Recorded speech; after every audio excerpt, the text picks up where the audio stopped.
आज 3D animation की मदद से एक ऐसे केस की बात करेंगे कि वीडियो खत्म होते होते आपके पैरों के नीचे से जमीन खिसक जाएगी। 15 साल पहले इस घर में 4 लोग रहते थे, माँ बाप, उनकी बेटी और एक नेपाल का नौकर। रात को सब अच्छे से सोए थे, लेकिन सुबह उठे तो बेटी खुद के बेडरूम में मरी पड़ी थी। माँ बाप ने आरोप लगाया कि नौकर मार के भाग गया है, लेकिन एक दिन बाद नौकर खुद उसी घर की छत पर मरा हुआ मिला और इसी कारण बेटी को मारने का सारा शक माँ बाप पर चला गया। लेकिन चौंकाने वाली बात पता है क्या है? चौंकाने वाली बात यह है कि आज 15 साल बाद भी ये केस कभी सॉल्व ही नहीं हो पाया। इस केस पर एक मूवी भी बन चुकी है, एक बुक भी लिखी जा चुकी है, पुलिस और सीबीआई ने भी पूरा जोर तक लगा लिया, लेकिन ये केस आज भी मोस्ट मिस्टीरियस केस बन के रह गया है। चलो शुरू से समझो उस दिन क्या हुआ। देखो, ये घटना नोएडा के जलवायु विहार अपार्टमेंट के मकान नंबर L32 की है। ये मकान 2 डॉक्टर पति पत्नी राजेश तलवार और नुपुर तलवार का था। इस घर में इन दोनों के अलावा 2 लोग और रहते थे, राजेश तलवार और नुपुर तलवार की बेटी आरुषि तलवार और उनका नेपाल का नौकर हेमराज बंजाड़े। 3D में अगर मैं आपको इस घर का मैप समझाऊं तो ये राजेश और नुपुर तलवार का बेडरूम था, पास में ही ये उनकी बेटी आरुषि तलवार का बेडरूम था और लिविंग रूम के गैप के बाद यहाँ घर के बाहरी हिस्से में नौकर हेमराज बंजाड़े का बेडरूम था। इस केस में गेट्स को लेकर भी काफी कंफ्यूजन था, इसलिए वो कंफ्यूजन भी मैं आपका अभी ही दूर कर देता हूँ। देखो, ये घर की मेन एंट्रेंस थी और यहाँ टोटल 3 दरवाजे थे।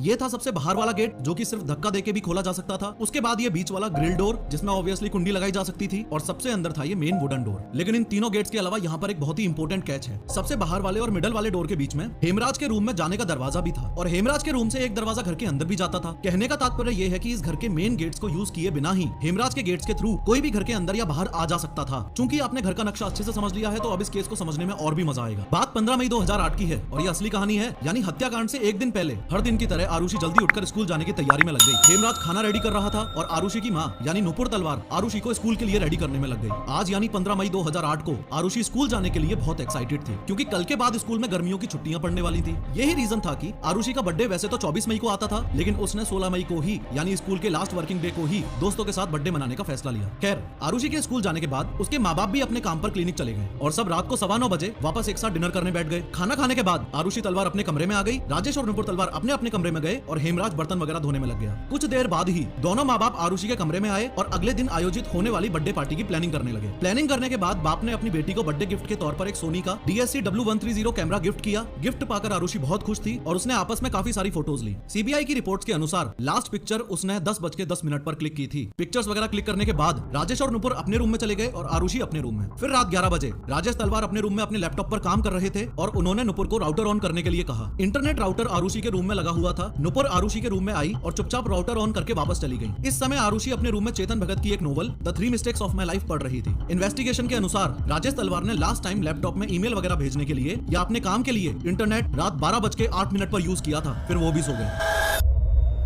और उनके सोने के बाद उस 15 मई की रात 12 बजे से सुबह 6 बजे के बीच में कुछ ऐसा हुआ जिसने पूरे देश को हिला के रख दिया। इस रात ने पुलिस और सीबीआई की काबिलियत पर सवाल उठाया और ये रात दुनिया की सबसे रहस्यमयी रात बनकर रह गई। अगले दिन यानी 16 मई 2008 को सुबह 6 बजे घर की नौकरानी भारती मंडल सफाई के लिए पहुंची और उसने पहली डोरबेल बजाई तो किसी ने दरवाजा नहीं खोला।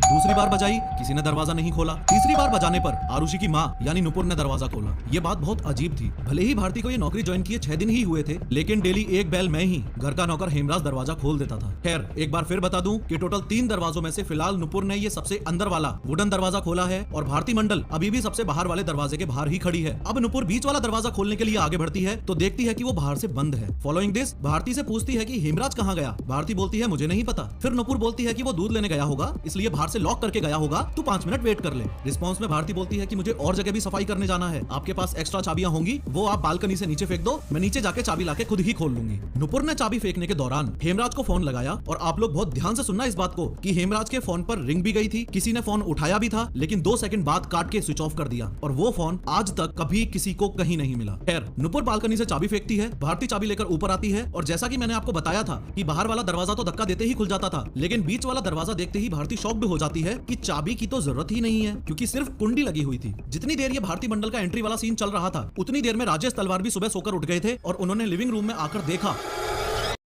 तो डाइनिंग टेबल पर एक दारू की बोतल रखी थी जिस पर खून के निशान भी थे। राजेश ने शॉक्ड होकर नुपुर से इस बारे में पूछा तो नुपुर भी शॉक्ड हो गई और उसने राजेश को जल्दी से जल्दी आरुषि का रूम चेक करने के लिए बोला। आरुषि का रूम का डोर ऐसा था जिसे बाहर से सिर्फ चाबी से ही खोला जा सकता था और आरुषि का डोर लॉक करने के बाद हमेशा नुपुर इस रूम की चाबी अपने बेडरूम के सिराने रखती थी। लेकिन आज दारू की बोतल देखने के बाद जैसे ही राजेश आरुषि के रूम की तरफ बढ़े तो उन्होंने देखा कि रूम का दरवाजा तो खुला पड़ा है। जैसे ही वो रूम के अंदर घुसे तो उनके पैरों के नीचे से जमीन खिसक गई। वो जोर जोर से चिल्लाने चीखने लगे। इतने में नुपुर भी वहां पहुंची और वो भी उस सीन पर विश्वास नहीं कर पाई। इतने में भारती भी रूम की तरफ बढ़ती है और नुपुर उसको आरुषि के बेड की तरफ इशारा करते हुए बोलती है, ये देखो हेमराज क्या करके भाग गया। और आरुषि के रूम में बेड पर खून से लथपथ आरुषि मरी पड़ी थी। उसके सिर पर किसी चीज से वार किया गया था और उसका गला काट दिया गया था। इसके बाद भारती ने तलवार से पड़ोसियों को इन्फॉर्म करने की इजाजत ली तो उन्होंने परमिशन दे दी और ये इस पूरे केस की सबसे बड़ी गलती थी, या फिर सबूत मिटाने की साजिश भी, हू नोज। भारती ने क्राइम सीन पर सारे आस पड़ोसी इकट्ठे कर लिए और वीरेंद्र सिंह नामक सोसाइटी के सिक्योरिटी गार्ड ने पुलिस को बुला लिया। जब पुलिस मौके पर पहुंची तो पुलिस वालों ने देखा कि लगभग 15 लोग लिविंग रूम में खड़े थे, 5-6 राजेश और नुपुर तलवार के कमरे में थे और आरुषि के कमरे में कोई नहीं था। कहने का तात्पर्य यह है कि जिस क्राइम सीन पर मर्डरर्स के सारे सबूत तुरंत पुलिस को मिल सकते थे, जिस क्राइम सीन पर आउटसाइडर्स को कदम तक नहीं रखना चाहिए था, इतनी भीड़ ने उस क्राइम सीन की धज्जियां उड़ा दी थी और फिंगरप्रिंट्स एक्सेट्रा सारे सबूत की ऐसी तैसी हो चुकी थी। पुलिस के आते ही राजेश तलवार ने पुलिस वालों को बोला कि हेमराज खून करके भाग गया है, उसे जल्दी से जल्दी अरेस्ट करो।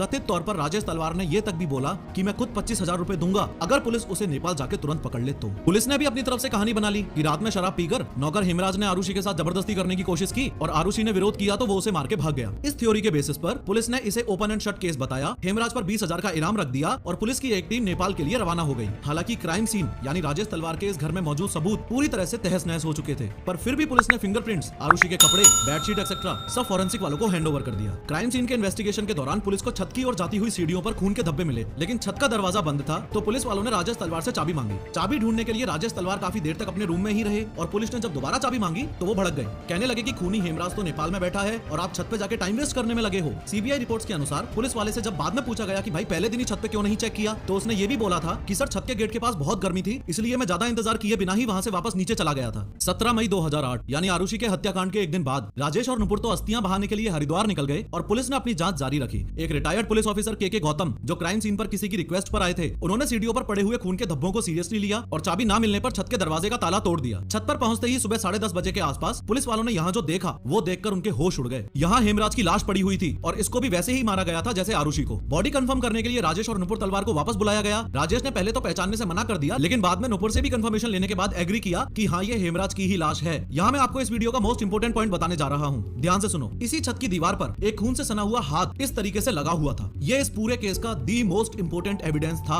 अगर पुलिस ने इस हाथ को सबूत के तौर पर सीरियसली लिया होता तो ये केस तब ही सॉल्व हो गया होता। लेकिन मुझे पता है आप क्या सोच रहे हो, ये तो भारतीय पुलिस है। खैर, अब पुलिस का पूरा शक राजेश और नुपुर तलवार पर आ गया था। लेकिन ये बात इतनी आसानी से हजम नहीं होती ना। किसी माँ बाप की इकलौती लड़की जिसको पैदा करने में भी इतनी मुश्किलें आ रही थी, इसलिए IVF से हुई थी, उसको माँ बाप गुस्से में आके मार दें। इसलिए पुलिस की दूसरी टीम हेमराज के दोस्तों पर इन्वेस्टिगेशन करने लगी। सबसे पहले पुलिस ने विष्णु शर्मा को पकड़ा। असल में विष्णु शर्मा ही पहले राजेश और नुपुर तलवार के घर में नौकर था। वो छुट्टी पे गया था तो उसने टेम्परेरीली हेमराज को अपनी जगह नौकर का काम संभालने को बोला था। लेकिन वो वापस आया तो तलवार ने बोला कि हम तो हेमराज के साथ ही कंटिन्यू करना चाहते हैं, विष्णु तुम्हारे साथ नहीं। इसलिए पुलिस ने अंदाजा लगाया कि विष्णु बदला लेने के लिए जब हेमराज को मार रहा होगा तब आरुषि ने देख लिया होगा, इसलिए विष्णु ने दोनों का ही मर्डर कर दिया। लेकिन जांच के बाद पता चला कि खून की रात विष्णु शर्मा तो नेपाल में ही था। अब तो राजेश और नुपुर तलवार पे जो शक था वो और ज्यादा स्ट्रॉन्ग हो गया। दूसरी बात जो पुलिस के दिमाग में घूम रही थी वो ये कि सोसाइटी के गार्ड्स ने 100% गारंटी के साथ दावा किया था कि 15 और 16 मई रात 11 बजे से 6 बजे के बीच ना ही तो कोई L32 से बाहर गया और ना ही कोई उस घर के अंदर आया। इन तमाम बातों को ध्यान में रखते हुए 23 मई 2008 को पुलिस ने राजेश तलवार को अरेस्ट कर लिया और उस दिन लखनऊ डिवीजन के IG inspector general of police Gurudarshan Singh ने प्रेस कॉन्फ्रेंस करके कुछ ऐसी बात बोली कि पूरी दुनिया राजेश और नुपुर तलवार के खिलाफ हो गई। हालांकि इस प्रेस कॉन्फ्रेंस में गुरुदर्शन सिंह ने आरुषि का नाम भी एक बार तो गलत लिया कि 16 तारीख को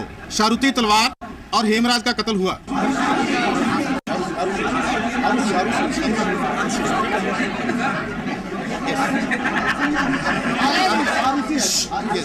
प्लीज।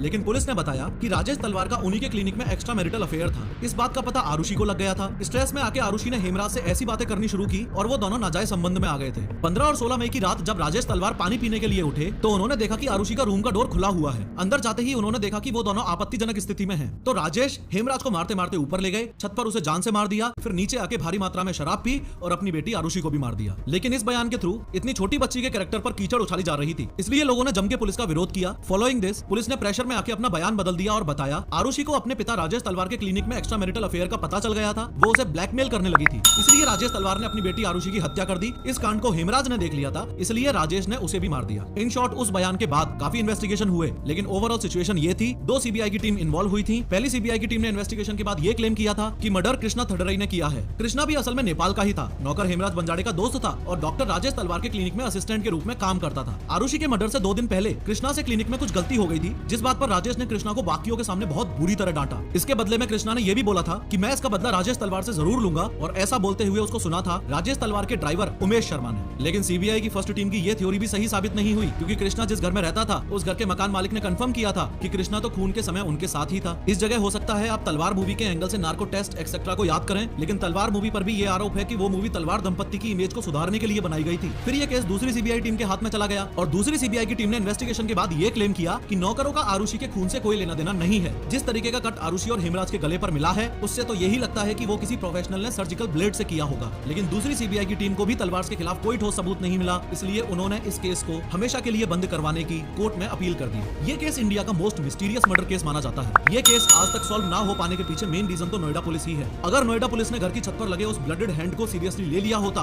तो खूनी आराम से पकड़ा जाता।